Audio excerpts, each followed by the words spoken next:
Om Swastiastu, nama saya Iputu Putra Kusuma Dharma, kelas 7 Pasraman Chandra Praba, Jelambar. Kali ini saya akan menceritakan dongeng anak Nusantara, Sangkuriang dan asal mula Tangkuban Perahu. Diceritakan pada zaman dahulu, hiduplah seorang mama bernama Dayang Sumbi, yang tinggal bersama anaknya bernama Sangkuriang. Keduanya tinggal di sebuah desa bersama dengan seekor anjing kesayangan mereka, yaitu Tumang. Sebelum hidup berdua bersama anaknya, Dayang Sumbi menikah dengan titisan dewa yang telah dikutuk menjadi hewan dan dibuang ke bumi. Tanpa mereka sadari, sebenarnya mereka hidup bertiga bersama suami Dayang Sumbi dan papa dari Sangkuriang yang berubah menjadi anjing kutukan tadi. Setelah melewati masa bersama anaknya, Sangkuriang pun tumbuh menjadi pemuda dengan paras memesona serta tubuh yang gagah dan kuat. Sangkuriang tumbuh menjadi anak yang pemberani yang senang berburu. Ia pun selalu ditemani si Tumang yang merupakan titisan anjing dari papa kandungnya sendiri. Pada suatu hari, Dayang Sumbi meminta Sangkuriang untuk mencarikan kijang karena sang mama menghendaki memakan hati kijang saat itu. Sangkuriang dengan ditemani si Tumang berburu ke hutan untuk mendapatkan kijang sesuai keinginan Dayang Sumbi. Saat di hutan, Sangkuriang melihat seekor kijang tengah merumpuk di balik semak belukar. Sangkuriang pun memerintahkan Tumang untuk mengejar kijang tersebut. Namun ada hal aneh yang terjadi pada anjing piarannya itu. Si Tumang yang biasanya penurut kini menolak perintah Sangkuriang untuk mengejar kijang tadi.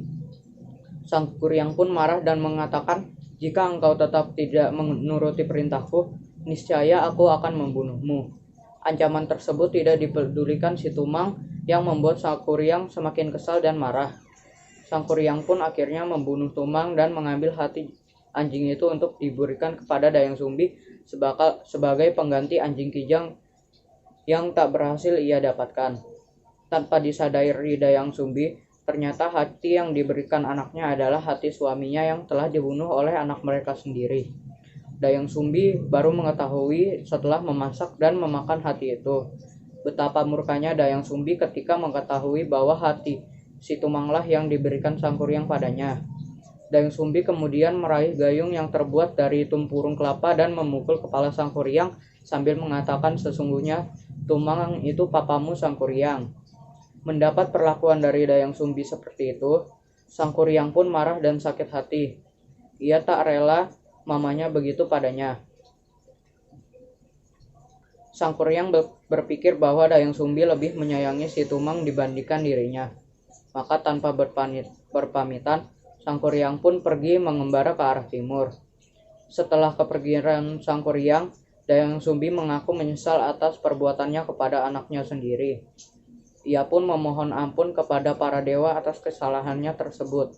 Mendengar permohonan Dayang Sumbi, mereka menerima permintaan maaf itu dan mengaruniakan kecantikan abadi kepada Dayang Sumbi.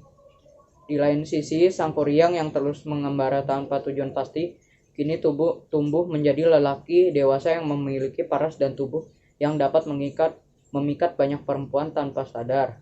Setelah bertahun lamanya mengembara, ia kembali ke tempat di mana dulunya dilahirkan. Sangkuriang berhenti ke salah satu pondok guna meminta air minum kepada pemilik pondok tersebut. Tanpa disadari, ia terpesona dengan kecantikan Dayang Sumbi yang abadi.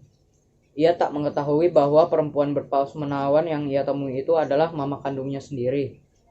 Begitupun yang terjadi pada Dayang Sumbi. Melihat sosok lelaki gagah nan sakti di hadapannya, ia tak menyadari bahwa lelaki tersebut adalah Sangkuriang anaknya sendiri. Dari situlah tumbuh rasa simpat dan cinta, sampai akhirnya mereka merencanakan pernikahan.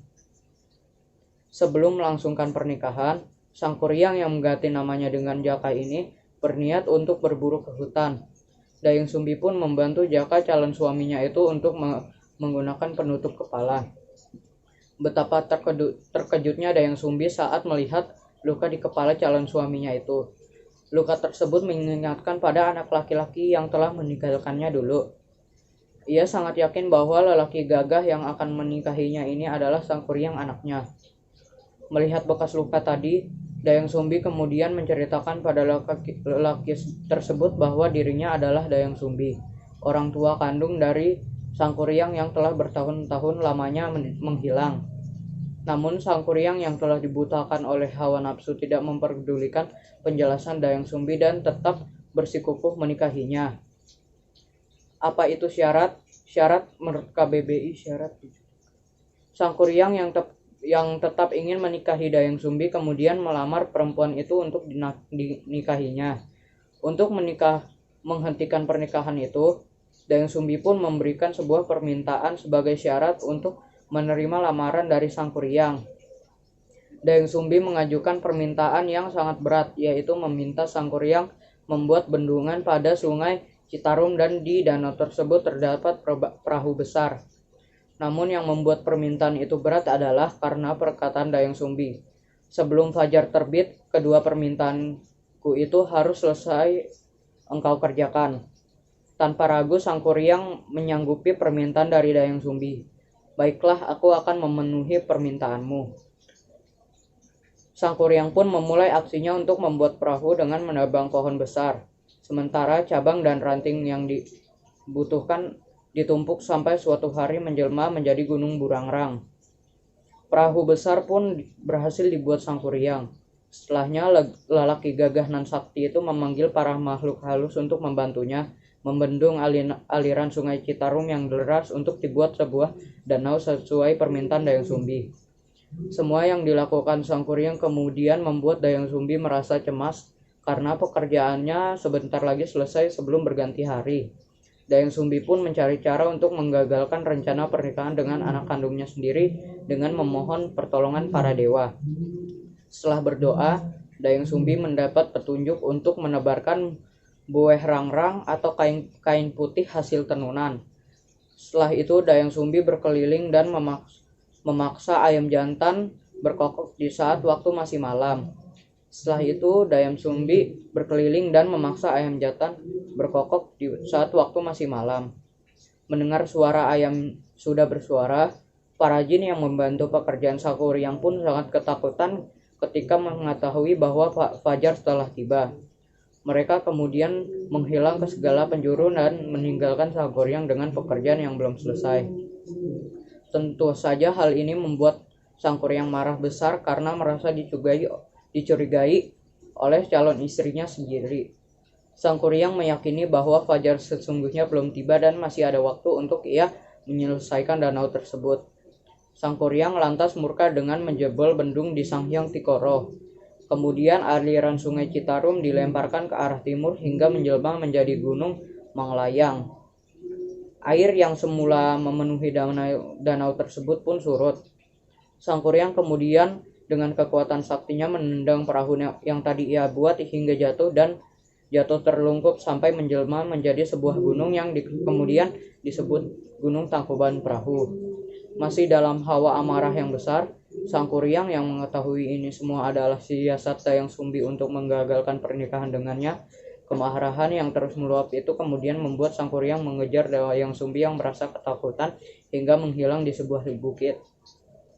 Selain perahu yang menjelma menjadi Gunung Tangkuban Perahu, bukit yang menjadi tempat menghilangnya Dayang Sumbi pun ikut menjelma menjadi Gunung Putri. Sedangkan Sangkuriang yang tidak berhasil menemukan Dayang Sumbi akhirnya ikut menghilang ke alam gaib. Cerita tersebut termasuk ke dalam Prarabdha Karmapala karena perbuatan Sangkuriang saat masih kecil diterima langsung saat Sangkuriang sudah dewasa. Dari cerita Sangkuriang dan legenda Gunung Tangkuban Perahu yang disampaikan, terdapat pesan moral yang bisa dipelajari dari legenda asal-muasal Gunung Tangkuban Perahu ini. Cerita ini mengajarkan bahwa sikap kejujuran akan membawa kebaikan dan kebahagiaan di kemudian hari. Sementara perbuatan curang justru akan merugikan diri sendiri dan mendatangkan musibah bagi diri sendiri ataupun orang lain. Tak hanya itu, cerita ini juga mengajarkan kepada anak sejak dini tentang norma sosial yang ada di masyarakat untuk tidak jatuh cinta dan menikah dengan orang tua kandung. Segitu saja cerita dongeng kali ini. Mohon maaf jika ada kesalahan kata, dan saya akan menutup video ini dengan Pramasanti Om Santi Santi Santi Om.